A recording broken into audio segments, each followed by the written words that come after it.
My mother-in-law secretly DNA tested our baby, and the results exposed her own 30-year affair. Delilah had always been controlling, but I thought sneaking into our nursery to swab baby Rosalind's cheek was a new low. I only found out because the testing company called our house by mistake, asking to confirm her address for the results. What DNA test? I asked Brayden that night. His face went pale. Mom wouldn't do that, but she had. When I confronted her, Delilah's explanation was even worse than I'd imagined. I needed to make sure Rosalind was really Brayden's, she said, not even apologetic. With your family history. My family history was squeaky clean. Hers, apparently, was not. The test results arrived 3 days later. I intercepted the mail and opened them, expecting to see confirmation that Rosalind was indeed our daughter. Instead, I found something that made my hands shake. The test showed that Delilah wasn't Brayden's biological mother. I stared at the paper, reading it again. The woman who'd raised my husband, who'd questioned my fidelity, who'd violated our baby's privacy, wasn't even related to him. That evening, I spread the results on the kitchen table when the whole family gathered for Sunday dinner. Crawford, Brayden's father, was cutting into his roast when I cleared my throat. Delilah, these came for you today. Her fork froze halfway to her mouth. What are those? DNA results. Turns out you're not Rosalind's grandmother after all.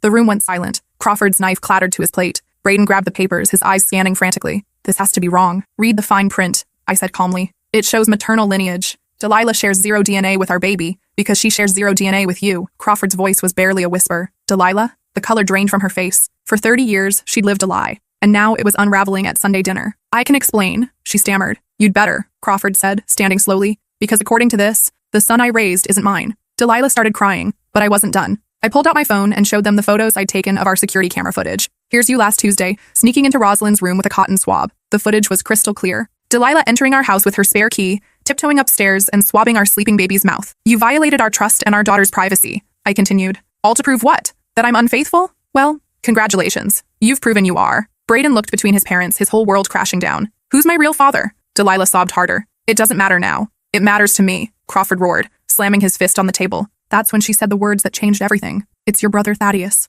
The silence that followed was deafening. Crawford's brother Thaddeus had been his best man, his business partner, the godfather to his children. 30 years, Crawford whispered. 30 years of lies. But then Brayden's phone buzzed. He looked at the screen and his face went white. What now? I asked. He held up his phone with trembling hands. Thaddeus is at the front door. The doorbell rang 3 times in quick succession, followed by heavy knocking. Through the dining room window, I could see Thaddeus's silhouette on the front porch, his shoulders hunched against the evening rain. Don't answer it, Delilah whispered, mascara streaming down her cheeks. Crawford stood up so fast his chair toppled backward. Like hell I won't. He stormed toward the front door, but I caught his arm. Wait, let's think about this. Think about what? Crawford's voice cracked. My brother has been lying to my face for 3 decades. My wife has been lying to my face for 3 decades. What exactly is there to think about? The knocking grew more insistent. Thaddeus's voice carried through the heavy oak door. Crawford? Your car's in the driveway. I know you're home. Brayden sat frozen at the table, staring at the DNA results like they might change if he looked hard enough. I don't understand. How is this possible? Delilah wiped her nose with a cloth napkin, leaving a streak of foundation on the white fabric. It was one time, one horrible mistake. One time that created a human being. Crawford spat. One time that stole 30 years of my life. The front door creaked open. We'd forgotten to lock it after arriving for dinner. Crawford? Thaddeus called from the foyer. Delilah? I was driving by and saw all the cars. Thought I'd stop in. His footsteps echoed down the hardwood hallway. Within seconds, he appeared in the dining room doorway, still wearing his work clothes. Khakis and a button-down shirt with the sleeves rolled up. He looked like an older version of Brayden, something I'd never noticed before. Well, this looks cozy, Thaddeus said, taking in the scene. His eyes landed on the scattered papers, then on Delilah's tear-streaked face. What's going on? Nobody spoke. The silence stretched until it became uncomfortable, then unbearable. Uncle Thaddeus? Brayden finally said, his voice hollow. Apparently, you're not my uncle. Thaddeus's face went through several expressions. Confusion, then understanding, then pure terror. What are you talking about? I picked up the DNA results and held them out. These say you're his father. Thaddeus didn't take the papers. He didn't need to. The truth was written all over his face. The same face Brayden had inherited. Jesus Christ, he whispered, sinking into the nearest chair. How did you find out? Your lover here decided to DNA test our baby, I said, gesturing toward Delilah. Wanted to make sure I wasn't cheating on her precious son.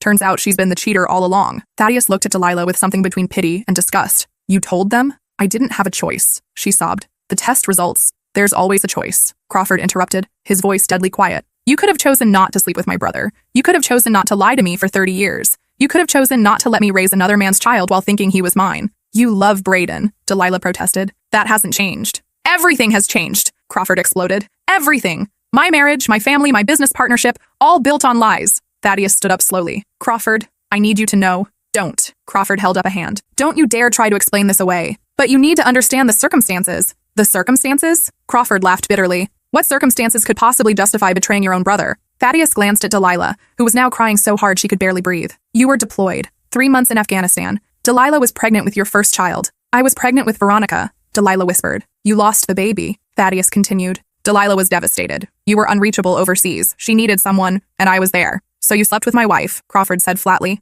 It wasn't like that. Then what was it like? Crawford's voice rose. Enlighten me, brother. What was it like when you decided to screw my wife while I was serving my country? Braden suddenly stood up, his chair scraping against the floor. Stop. All of you just stop. We all turned to look at him. At 26, Braden was a successful architect with his father's, Crawford's, strong jawline, and his mother's green eyes. Except now, we knew he had Thaddeus's jawline, not Crawford's. I need air, Braden said, pushing past Thaddeus toward the door. Honey, where are you going? I called after him. I don't know, he said without turning around. Somewhere that makes sense. The front door slammed behind him, leaving the 4 adults standing in the wreckage of what used to be a family. Thaddeus cleared his throat. I should go after him. You should go home, I said firmly. You've done enough damage for one lifetime. He's my son. He's Crawford's son, I shot back. Biology doesn't erase 26 years of being a father. Crawford was staring at the wall, his face blank. I taught him to ride a bike. I walked him to his first day of school. I helped him with algebra homework. I gave him advice about girls. And that matters more than DNA, I said softly. Crawford's laugh was hollow. Does it? Because right now, looking at him, all I can see is my brother's betrayal staring back at me. Delilah finally spoke up. Crawford, please, we can work through this.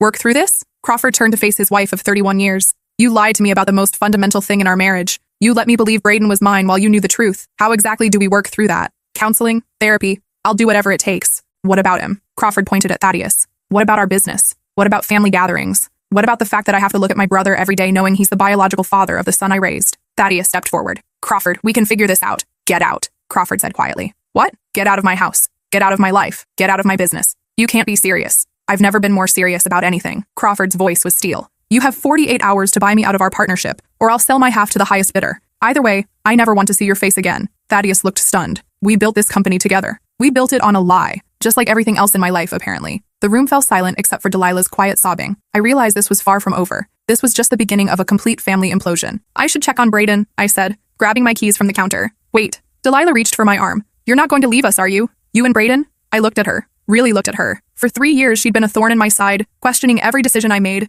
criticizing everything from my career to my parenting style. She'd made snide comments about my cooking, my housekeeping, my family background, and now I understood why. She'd been projecting her own guilt onto me, assuming I was capable of the same deception she'd been living with for decades. I don't know, I said honestly. Right now, I need to find my husband and make sure he's okay. But what about us? What about the family? What family? I asked. The one built on lies? That family doesn't exist anymore. I left them standing in the dining room and went to find Braden. His car was gone from the driveway, but I knew where he'd be. There was a park about 10 minutes away where we'd had our first date, a quiet place with a small lake and walking trails. Whenever Braden needed to think, that's where he went. I found him sitting on our bench, staring out at the water. The rain had stopped, but the air was still thick with humidity and the smell of wet earth. Hey, I said softly, sitting down beside him. Hey. We sat in silence for a while, watching the ducks glide across the dark water. Finally, Braden spoke. I don't know who I am anymore. You're the same person you were this morning. Am I? This morning I was Crawford's son. Tonight I'm the product of an affair between my mom and my uncle. He laughed bitterly. God, that sounds like a bad soap opera. DNA doesn't change who you are, Braden. You're still the man I married. You're still Rosalind's father.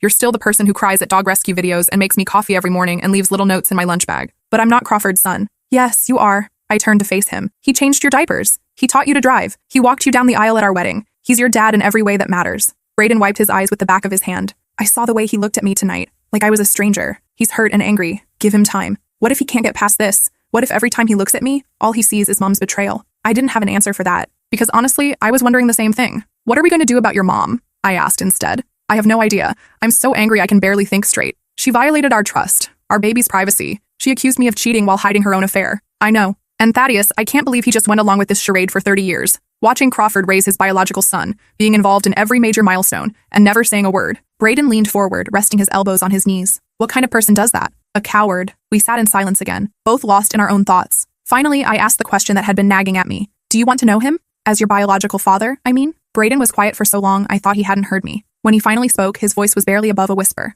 I don't know. Part of me is curious, but mostly, I just feel sick. He's been Uncle Thaddeus my whole life. He taught me to fish. He came to my little league games. He gave toasts at my graduation and my wedding. Braden's voice cracked. How do you go from calling someone uncle to calling them dad? Maybe you don't. Maybe he stays Uncle Thaddeus, but now you know the truth. Can you do that? Can you just compartmentalize something this huge? I thought about it. I don't know. This is uncharted territory for all of us. My phone buzzed with a text message. It was from Delilah. Please come back. Crawford locked himself in his study and won't come out. Thaddeus left. I don't know what to do. I showed the message to Braden. He sighed heavily. We should go back, shouldn't we? We don't have to. We could go home, put Rosalind to bed, and deal with this tomorrow. No, I need to talk to Crawford. I need to tell him that this doesn't change how I feel about him. Are you sure you're ready for that conversation? Braden stood up and extended his hand to help me off the bench. I'm not sure I'll ever be ready, but but avoiding it won't make it go away. The drive back to Crawford and Delilah's house was quiet. Both of our minds were spinning, trying to process the magnitude of what had been revealed. As we pulled into the driveway, I noticed Thaddeus's car was indeed gone, but all the lights in the house were still on. Delilah met us at the front door, her eyes swollen from crying. "Thank God you came back. I was afraid you'd never speak to us again."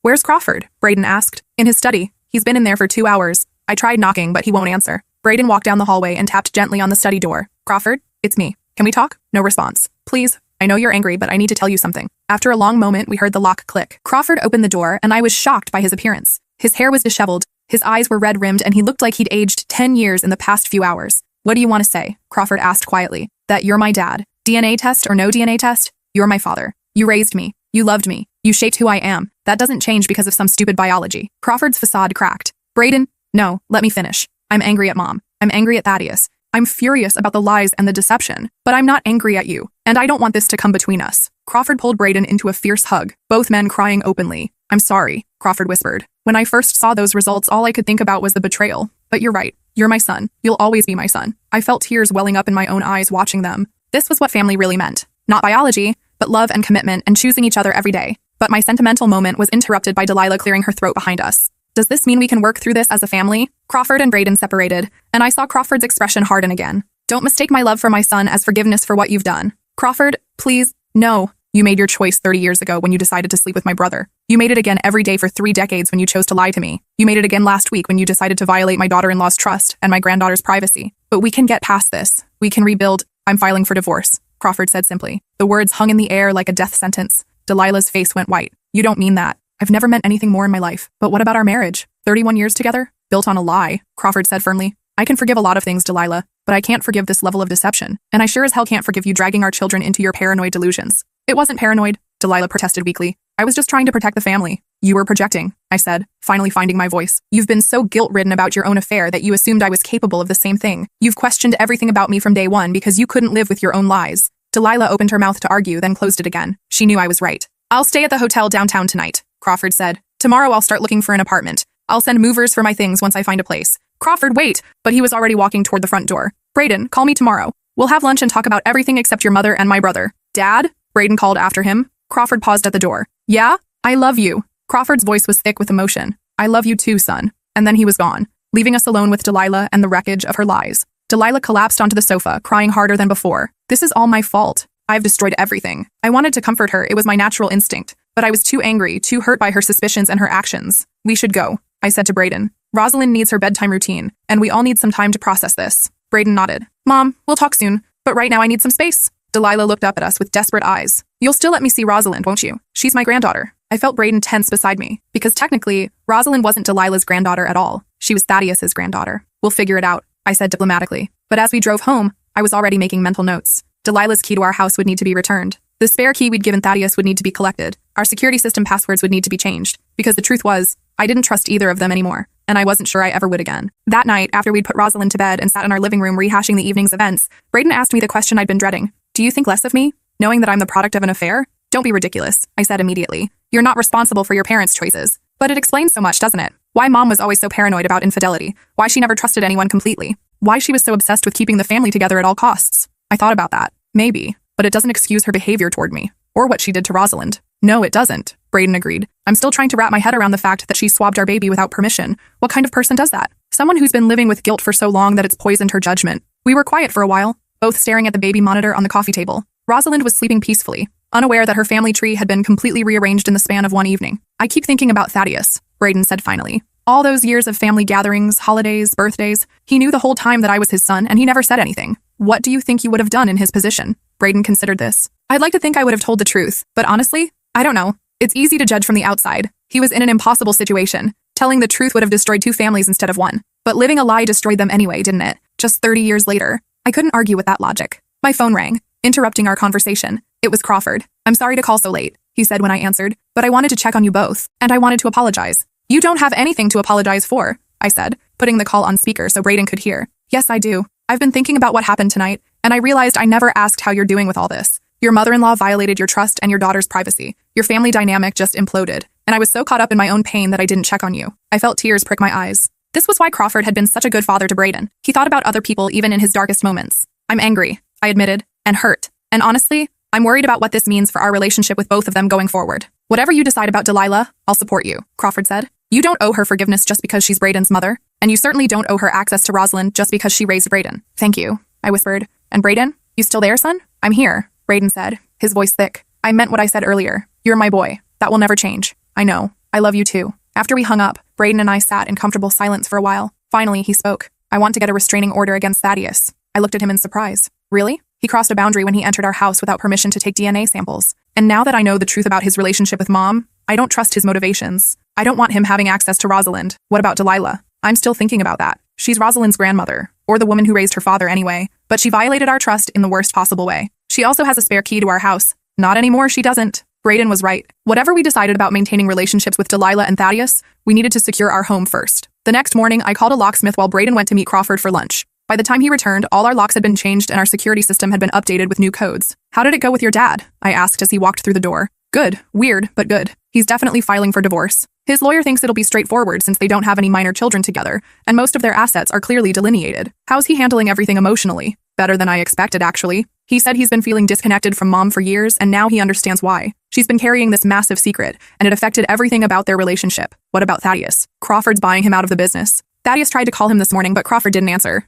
I think he's serious about cutting all ties. I couldn't blame him. The betrayal wasn't just personal. It was professional too. Crawford and Thaddeus had been business partners for over 20 years, building a successful construction company together. Now Crawford would have to wonder if every major decision, every contract, every client relationship had been influenced by Thaddeus's guilt and need to overcompensate. Did you tell him about the restraining order? Yeah, he thinks it's a good idea. He's also going to talk to his lawyer about whether Thaddeus could try to claim grandparents' rights to Rosalind. That thought hadn't occurred to me, and it made my stomach churn. Could he? Crawford doesn't think so, since he's never had a legal or established relationship with her. But it's worth checking. Over the next few days, we settled into a strange new routine. Crawford called every morning to check on us, and every evening to say goodnight to Rosalind over video chat. He'd found a furnished apartment downtown and seemed to be adjusting to bachelor life better than anyone expected. Delilah, on the other hand, called constantly. She left voicemails begging for forgiveness, sent flowers with apologetic notes, and even showed up at my office one afternoon. Please, she said when security called to ask if I wanted to see her. I just need 5 minutes to explain. Against my better judgment, I agreed to meet her in the lobby. I know you hate me, she said immediately, and I understand why. But I need you to know that I never meant to hurt you or Rosalind. But you did hurt us, I said calmly. You violated our privacy, our trust, and our daughter's bodily autonomy. I was scared, Delilah said, tears already streaming down her face. I've been living with this secret for so long, and it's made me paranoid and suspicious. When I looked at you, all I could see was my own guilt reflected back. So you decided to project that guilt onto me. Yes, and it was wrong. I know it was wrong. It wasn't just wrong, Delilah. It was cruel. For 3 years, you've made me feel like I wasn't good enough for your son, like I couldn't be trusted, like I was some kind of threat to your family. And all along, you were the threat. She flinched at my words but didn't argue. I want to make it right. I don't think you can. Some things can't be fixed with apologies. But Rosalind is my granddaughter. Is she? I interrupted. Because technically, she's Thaddeus's granddaughter. Delilah's face crumpled. Please don't punish her for my mistakes. I'm not punishing anyone. I'm protecting my family from people who have proven they can't be trusted. What would it take? What would I have to do to earn back your trust? I thought about that question. I honestly don't know if it's possible. You didn't just lie to Crawford. You built your entire adult life around that lie. You raised a child while deceiving his father. You entered into business partnerships and family relationships under false pretenses. How do I trust someone who's capable of that level of deception? I was young and scared and stupid. You were young and scared and stupid 30 years ago. What's your excuse for last week? Delilah had no answer for that. I need time, I said finally, and space. Maybe eventually we can figure out some kind of relationship for Rosalind's sake. But right now, I can't even look at you without feeling angry. I left her standing in the lobby and went back to work, but I couldn't concentrate for the rest of the day. Despite my anger, I felt sorry for her. She'd destroyed her marriage, alienated her son, and lost access to her granddaughter, all because she couldn't live with the consequences of a decades-old mistake. That evening, Brayden came home with news. Thaddeus showed up at Crawford's apartment today. What happened? Crawford wouldn't let him in, so they had it out in the hallway. Apparently, half the building heard them screaming at each other. What did Thaddeus want? To explain himself, to apologize, to beg for forgiveness. All the usual things people want when they get caught. And Crawford told him he had 48 hours to finalize the business buyout, or he'd sell his shares to their biggest competitor. I winced. That would effectively destroy the company they'd built together. But I couldn't blame Crawford for wanting to hurt Thaddeus the way he'd been hurt. Thaddeus also wants to meet with me, Brayden said quietly. How do you feel about that? Confused. Part of me wants answers, but part of me thinks it'll just make everything worse. What kind of answers? I don't know. Why he never told me. Whether he ever wanted to tell me. If he regrets what happened.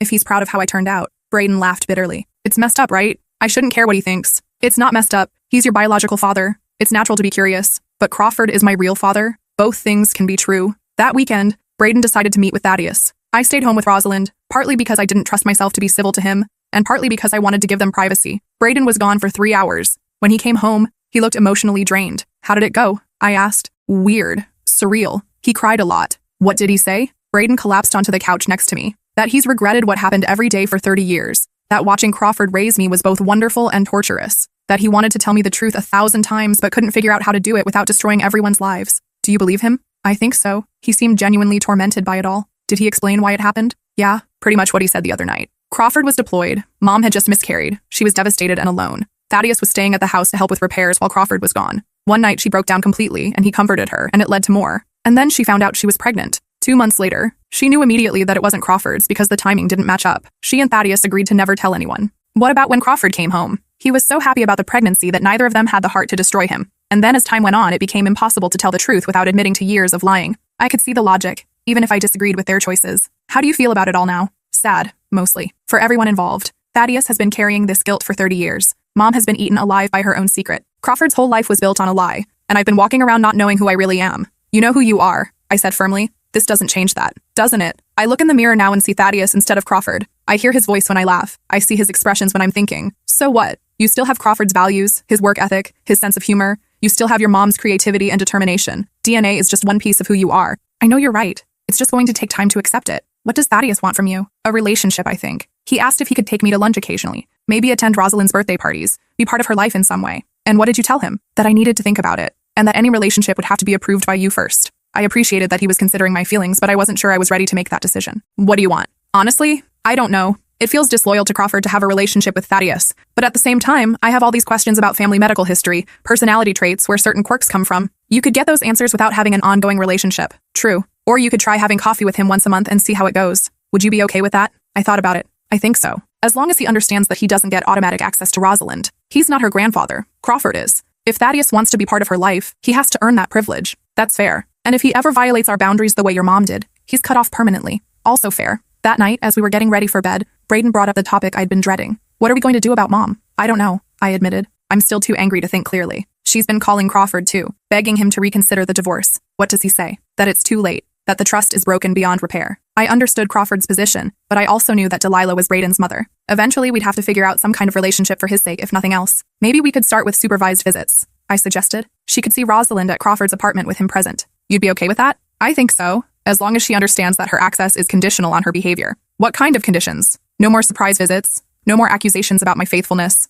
no more undermining our parenting decisions, and absolutely no medical procedures or tests without our explicit written consent. Those seem reasonable. And she has to acknowledge what she did wrong. Not just apologize, but actually take responsibility for the harm she caused. Think she'll do it. If she wants to see her granddaughter, she will. The next day, Brayden called his mother and laid out our terms. She agreed immediately, so desperately that it was almost pathetic. The first supervised visit was scheduled for the following Saturday at Crawford's apartment. I was nervous about seeing Delilah again, but I knew we had to start somewhere. When we arrived, Crawford greeted us at the door with a big smile for Rosalind and warm hugs for both of us. He'd been doing better since moving out, seeming lighter and more relaxed than I'd seen him in years. Delilah was sitting on the couch, clearly having been crying before we arrived. She looked smaller somehow, diminished by the weight of her secrets and their consequences. Thank you for coming, she said quietly when she saw us. Don't thank us, I said. Thank Crawford for agreeing to facilitate this. Delilah nodded and turned her attention to Rosalind, who was now 8 months old and sitting up on her own. She's gotten so big. Babies tend to do that when you don't see them for 3 weeks, I said, unable to keep the edge out of my voice. Crawford shot me a warning look and I forced myself to take a deep breath. This wasn't going to work if I couldn't at least try to be civil. For the next hour, we made awkward small talk while Delilah played with Rosalind on the floor. It was clear that she loved her granddaughter deeply, which made the whole situation even more tragic. Finally, Crawford suggested that Brayden and I take a walk so he and Delilah could talk privately. I wasn't thrilled about leaving Rosalind alone with her grandmother after everything that had happened, but Crawford assured me he wouldn't leave them unsupervised. When we returned an hour later, both Crawford and Delilah looked emotionally drained. Everything okay? Brayden asked. We talked, Crawford said simply, about a lot of things that needed to be said. And your mother understands that while I can eventually forgive her for both of our sakes, I can't trust her again. Our marriage is over, but we'll always be connected through you. Delilah nodded, tears streaming down her face. I know I've lost everything. My husband, my son's respect, my granddaughter's trust. But I want you to know that I'll spend the rest of my life trying to make amends. It's going to take time, I said honestly. I know, and I'm prepared to wait as long as it takes. As we drove home that afternoon, I felt cautiously optimistic. Maybe, with enough time and effort, we could rebuild some kind of functional relationship with Delilah. It would never be the same as before, but it might be workable. But that optimism was shattered the next week when I received a call from an unknown number. Is this Mrs. Forrester? A woman's voice asked.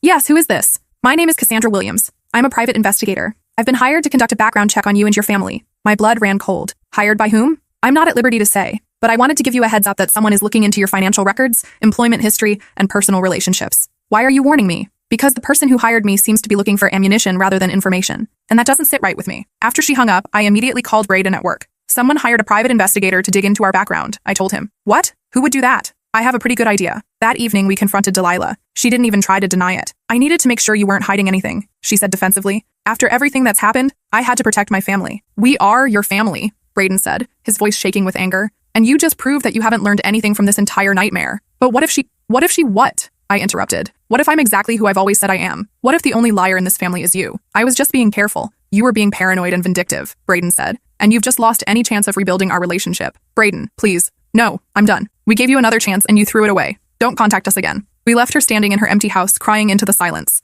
That night, Braden called Crawford to tell him what had happened. I'm not surprised, Crawford said sadly. She called me yesterday asking if I thought you might leave her and take Rosalind away permanently. I told her that depended entirely on her behavior going forward. Well, now we have our answer about her behavior. I'm sorry, son. I really hoped she could change. So did I. The next morning, I received another call from the private investigator. The person who hired me has requested a more intensive investigation, she said, including surveillance of your daily activities and interviews with your friends and coworkers. And you're still warning me? Actually, I'm declining the job. This has crossed the line from due diligence into harassment. I thought you should know that she'll probably find someone else to take the case. Thank you for your integrity. No problem. For what it's worth, your background is squeaky clean. You're exactly who you appear to be. I hung up and immediately called our lawyer to discuss options for stopping Delilah's investigation. He advised us to document everything and be prepared to file for a restraining order if her behavior escalated. It did. Over the next month, we discovered that Delilah had contacted my employer to ask about my moral character, called my college friends to ask about my dating history, hired someone to go through our garbage, attempted to access our bank records through false pretenses, questioned our neighbors about our marriage. Each incident was carefully documented and reported to our lawyer. Finally, he had enough evidence to petition for a restraining order. The hearing was scheduled for a Tuesday morning in early October. Crawford accompanied us for moral support,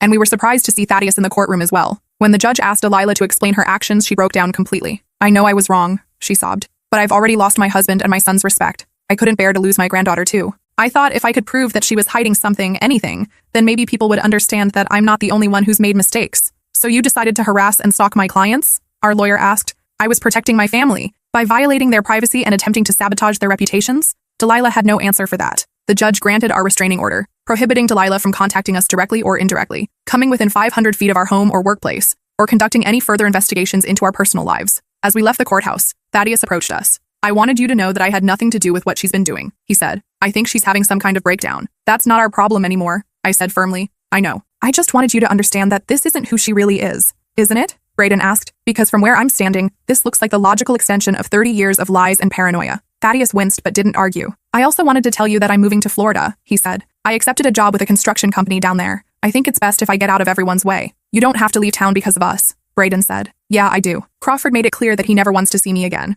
You're trying to build a life with your family. And your mother is, he gestured vaguely in the direction of the courthouse. Well, you saw. What about the business? Crawford bought me out last week. He's renaming it and moving to a new location. Fresh start for everyone. Braden was quiet for a moment. Will you stay in touch? If you want me to. I think I'd like that. Occasional emails, maybe a Christmas card. Nothing dramatic. I'd like that too. They shook hands awkwardly and Thaddeus walked away. I had the feeling we'd never see him again despite their promises to stay in touch. Crawford was waiting for us by our car. How are you feeling? He asked. Relieved, I said honestly. And sad. Despite everything, I never wanted it to end this way. I know. But some people can't handle the consequences of their actions. Instead of accepting responsibility and trying to make amends, they double down on their worst impulses. Do you think she'll respect the restraining order? I hope so. But if she doesn't, you call the police immediately. Don't try to handle it yourselves. That evening, as we put Rosalind to bed, Braden and I reflected on how dramatically our lives had changed in just 2 months. Do you ever regret opening that DNA test? He asked. I thought about it. No. As awful as this has been, I'd rather know the truth. And I'd rather Rosalind grow up in a family built on honesty instead of lies. Even if that family is smaller than it used to be.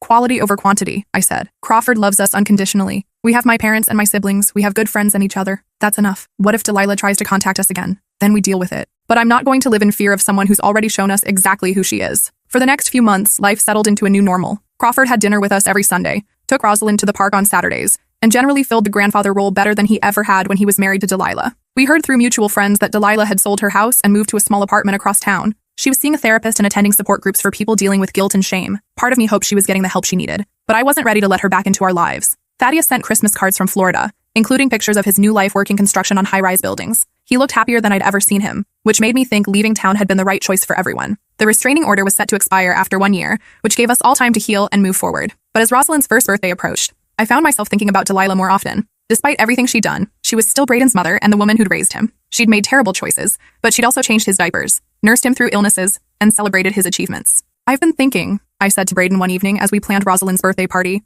Maybe we should consider letting your mom attend. He looked at me in surprise. Really? Supervised, of course, and with strict boundaries. But she is Rosalind's grandmother, and it feels wrong to exclude her from major milestones forever. What changed your mind? Time, I guess. And watching Crawford model forgiveness. He's not ready to reconcile with her, but he's not actively trying to punish her either. Would you be comfortable having her there? I think so. As long as Crawford is there too, and she understands that any inappropriate behavior will result in her being asked to leave. Brayden was quiet for a long moment. I miss her, he admitted. I'm still angry about what she did, but I miss having a mom. Then let's invite her. 1 hour, supervised, and she brings a gift but doesn't get alone time with Rosalind. Are you sure? No, but I think it's worth trying. The call to Delilah was awkward but brief. She cried when Brayden invited her to the party, promising to follow whatever rules we set and just grateful for the chance to see her granddaughter on her birthday. The party was small. Just us, Crawford, my parents, and Delilah. I watched her carefully throughout the afternoon, looking for signs of her old suspicious behavior. But she seemed genuinely focused on enjoying time with Rosalind and didn't ask any probing questions or make any inappropriate comments. When it was time for her to leave, she approached me carefully. Thank you, she said simply, for letting me be here today. You're welcome.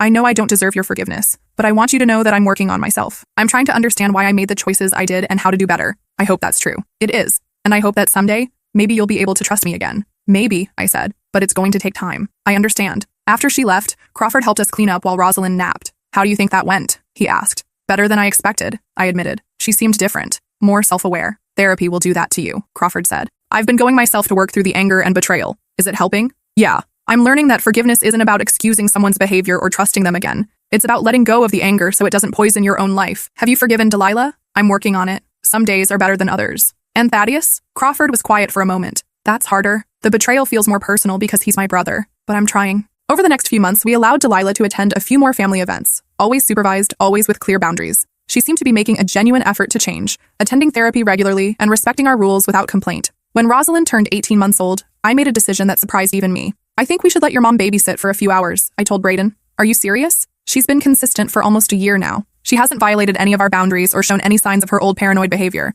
And Rosalind needs to have a relationship with her grandmother. What if something happens? She'll be at Crawford's apartment with him present. If anything goes wrong, he'll call us immediately. You really think she's changed? I think she's trying to change. And I think we owe it to Rosalind to give her the chance to have a relationship with both of her grandparents. The first babysitting session was only 2 hours, and I called twice to check in. But everything went smoothly, and when we picked up Rosalind, both she and Delilah seemed happy and relaxed. Thank you, Delilah said as we were leaving. I know you didn't have to trust me with this. Don't make me regret it, I said firmly. I won't. I promise. And for the most part, she kept that promise. There were still moments when I caught glimpses of her old suspicious nature, but she seemed to recognize those impulses and redirect them before they became problematic. When Rosalind turned 2, Delilah asked if she could take her to the zoo, alone, without Crawford's supervision. I don't know, I said honestly. That's a big step. I understand your hesitation, but I've been going to therapy for over a year now. I've learned to recognize my triggers and manage my anxiety, and I love Rosalind more than anything in the world. I looked at Brayden, who nodded slightly. Okay, I said, but you keep your phone on. You stick to the plan we discuss ahead of time, and you bring her home at exactly the time we agree on. Of course. The zoo trip went perfectly.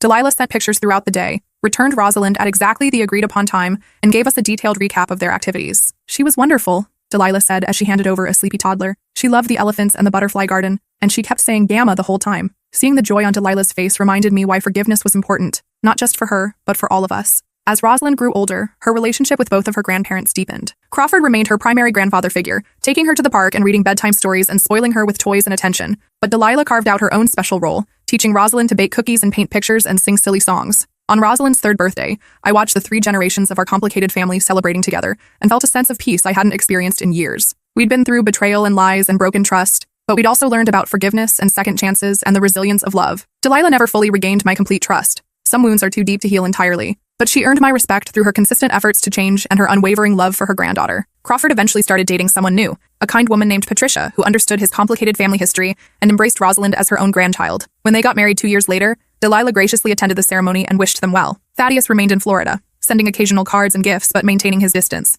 Brayden kept his promise to stay in touch, but their relationship remained more obligatory than emotional. Some bridges once burned can never be fully rebuilt, but the most important relationships survived and even thrived. Brayden and I grew closer through the crisis, learning to support each other through difficult times. Our marriage was stronger for having weathered the storm of family dysfunction and betrayal. Crawford remained the most important father figure in Brayden's life, proving that love and commitment matter more than biology. Their bond was actually deeper after learning the truth because it was based on choice rather than assumption. And Rosalind grew up knowing she was loved by multiple adults who had all made mistakes, but were trying their best to do right by her. Sometimes, when I looked at old family photos from before the DNA test revelation, I felt sad for what we'd lost. The illusion of a perfect family, the simplicity of unquestioned relationships, the comfort of believing everyone was exactly who they appeared to be. But then I'd look at our current family, smaller but more honest, scarred but stronger, and I knew we'd made the right choices. Truth is painful sometimes, but it's also liberating. Living authentically, even when it's messy and complicated, is better than living a beautiful lie. The DNA test that Delilah intended as an attack on my integrity became the catalyst for our family's transformation. It forced us to confront uncomfortable truths,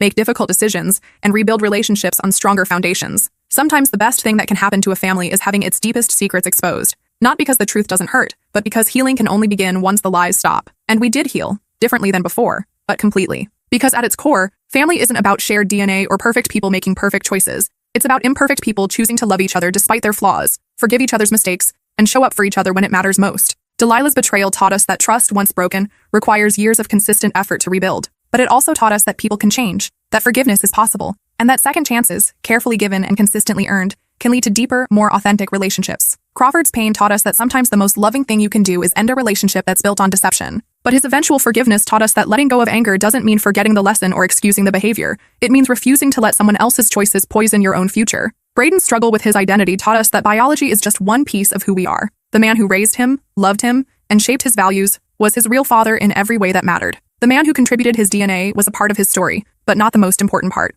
And I learned that sometimes the most unexpected crises can strengthen a marriage if both partners choose to face them together instead of letting them drive them apart. 5 years after that devastating Sunday dinner, I can honestly say that our family is happier and healthier than it was before. We're more honest with each other, more intentional about our relationships, and more grateful for the love we share. Rosalind will grow up knowing the truth about her family's complicated history. She'll understand that people make mistakes, that forgiveness is possible, and that love comes in many different forms. She'll know that Crawford is her grandfather because he chooses to be, that Delilah earned her way back into their lives through hard work and consistency, and that her parents' marriage is strong enough to weather any storm. Most importantly, she'll know that she's surrounded by adults who learned from their mistakes and chose to do better, not just for themselves, but for her. Sometimes I wonder what would have happened if I'd never opened that DNA test. If Delilah's secret had remained buried for another decade or two. Would Crawford have eventually figured it out? Would Thaddeus have ever confessed? Would the weight of the lies have eventually destroyed their relationships anyway? I'll never know the answer to those questions, but I'm grateful that the truth came out when it did, in a way that allowed us to address it honestly and move forward thoughtfully. Because the truth is, every family has secrets. Some are small and relatively harmless.